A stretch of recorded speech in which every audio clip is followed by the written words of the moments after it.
Alright, so we're going to make a little quick video about the new Geekbench that just came out yesterday. So I got a funny story for you. So I've been playing with the idea of buying the full version for a while.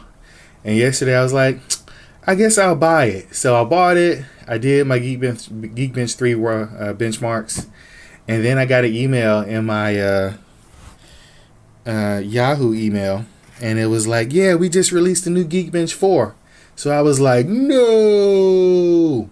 So I refunded my Geekbench purchase to Steam, got my money back, and then went and bought Geekbench 4. So it's a lot different than the last one.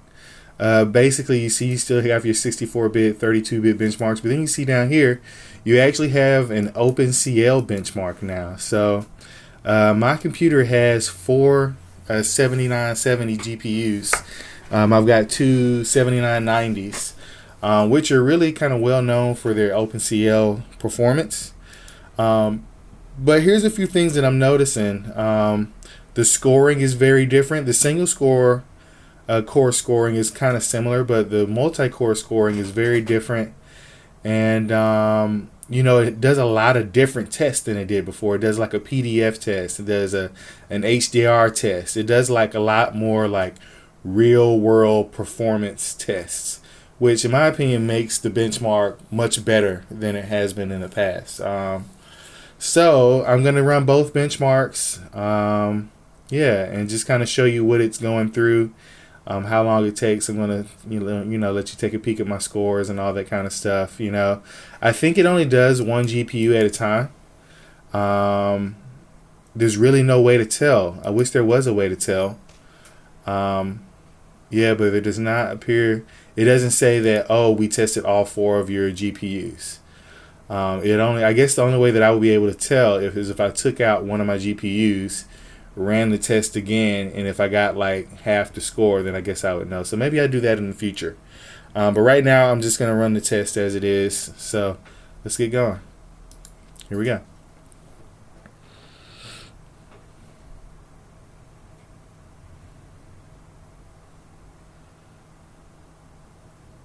Now, obviously, I can't do a real nice recording. I have to do a screen recording because if I recorded it on my computer, then obviously my scores would be lower than they should be, because obviously recording HD video takes quite a few process cycles. So I'm recording this on my phone, and I've got other ways to record it, but I just wanted to record it this way. So so my last Geekbench score on Geekbench 3 was like 33, almost 34,000 in 64-bit mode.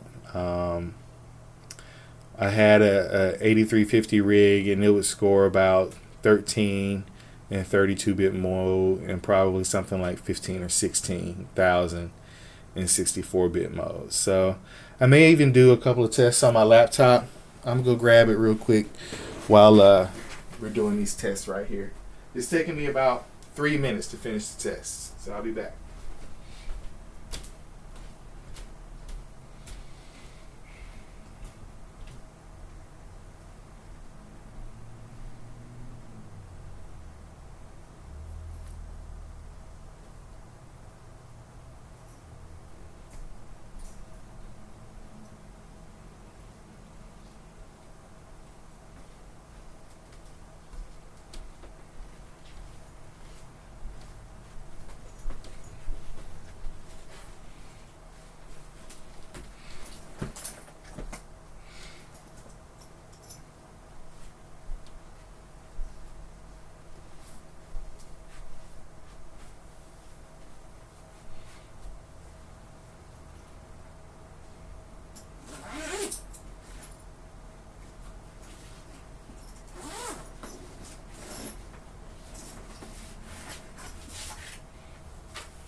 All right, so there's my first round of scores, and what I'm kind of seeing is that the scores are kind of all over the place. Like they're not consistent. I mean, I guess Geekbench has never really been consistent. Um, but yeah, they're really like from one score to another, they can vary a lot, like a few hundred points. You know what I'm saying? And I don't really have anything running. I mean, you can see in my taskbar, I don't really have anything open, so I don't really know how you explain that. Whenever you run a test, I mean, kind of basic science is that you should be able to reduplicate what's going on. So I've never got a score that was within like a reasonable margin of error. So I'm gonna go ahead and do the upload and kind of show you what's going on. Let's bring the screen over here. Yeah, here we go. And then I'm gonna run the next test. So let's see. Boom. All right, come over here. There we go. All right. Yeah. So yeah, log me out too. That's not cool. Why you gonna log me out, man?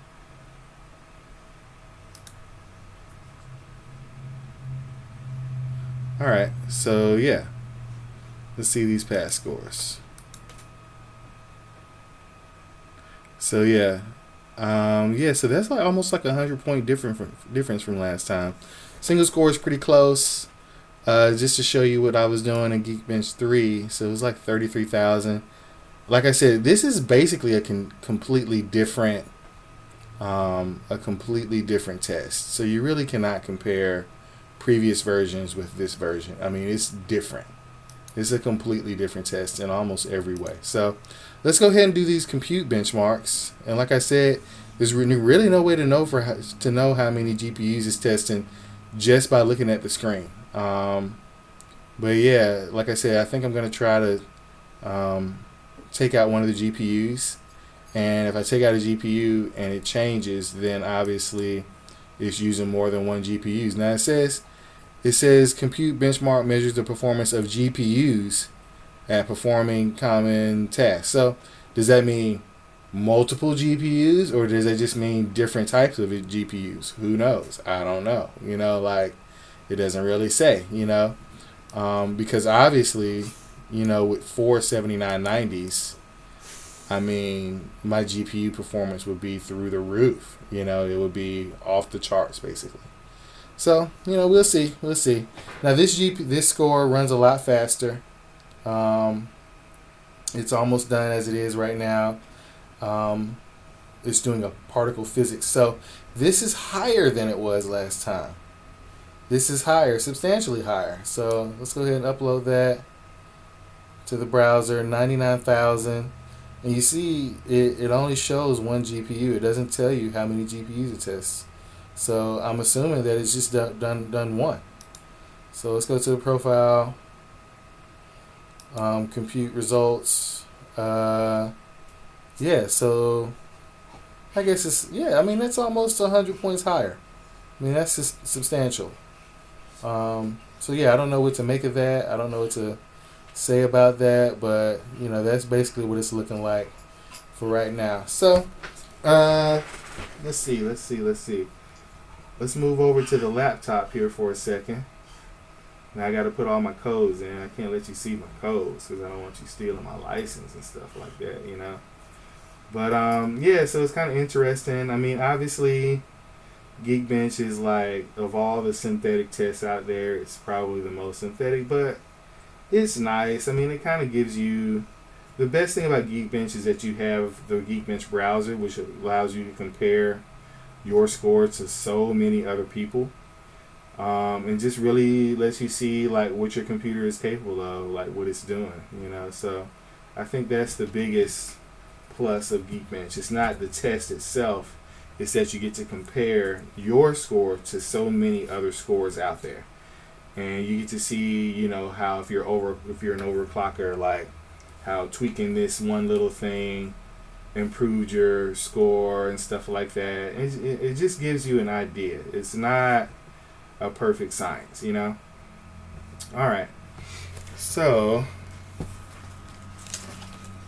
let's get on over here to the laptop, and we're going to see what it's capable of, okay? So let's move on over to the laptop, and we're going to see what it's capable of.